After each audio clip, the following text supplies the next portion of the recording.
যিনি নাটকটি বানিয়েছেন তিনি দর্শকদের হৃদয়ে বুঝতে পেরেছেন। বাইরের সব চ্যানেল বন্ধ করে দিতে হবে, তাহলেই দর্শকরা আমাদের নাটক দেখবেন। আমি ব্যক্তিগতভাবে এই সিদ্ধান্তের পক্ষে ছিলাম না। ফাঁকা মাঠে গোল দিয়ে কোনো লাভ নেই। দাঁত থাকতে দাঁতের মর্ম বুঝতে হয়। আপনি এত মহান কেন? আমার প্রথম প্রশ্ন, আপনি এত মহান কেন?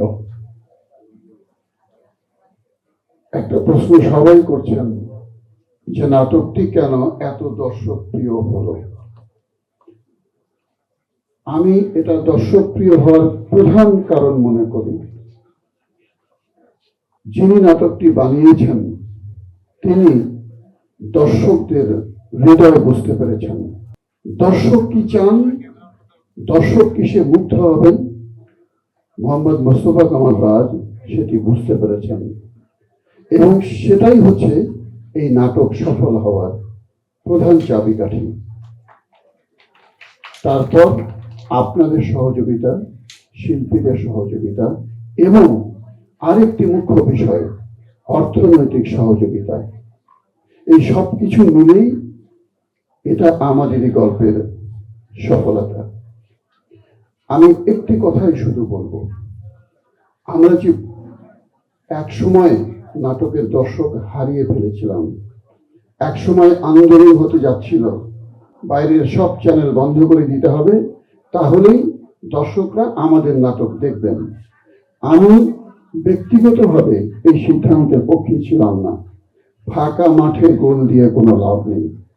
আমার চিন্তা ছিল যত চ্যানেল আসে আসুক, আমরা তাদের সঙ্গে যুদ্ধ করে আমাদের জায়গাটি দখল করে রাখবো, এবং সেটি যে সম্ভব মোস্তফা কামাল রাজ সেটি প্রমাণ করেছেন। এখন আমাদের একটা জিনিস ভাবতে হবে, এই যে একটি মানুষ মৃতপ্রায় নাটককে আবারও জাগিয়ে তুলেছেন, কোটি কোটি মানুষ দেশের এবং পৃথিবীর বাংলা ভাষাভাষী নাটক মুগ্ধ হয়ে নাটকটি দেখলেন। আমাদের দায়িত্ব কি?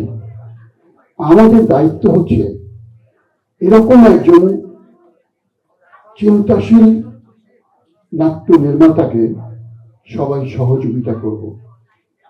শিল্পীরা সহযোগিতা করবে, যারা অর্থ লগ্নি করেন তাদেরকে এগিয়ে আসতে হবে।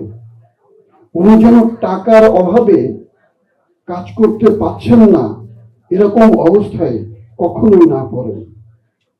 দাঁত থাকতে দাঁতের মর্ম বুঝতে হয়। মোহাম্মদ মোস্তফা কামাল রাজ থাকতে যারা অর্থ লগ্নি করেন তাদেরকে বুঝতে হবে এই মানুষটি যেন সুন্দরভাবে, সাবলীলভাবে, স্বাচ্ছন্দ্যের সঙ্গে সুন্দর সুন্দর কাজ করে বাংলা নাটককে জিয়ে রাখেন। ধন্যবাদ।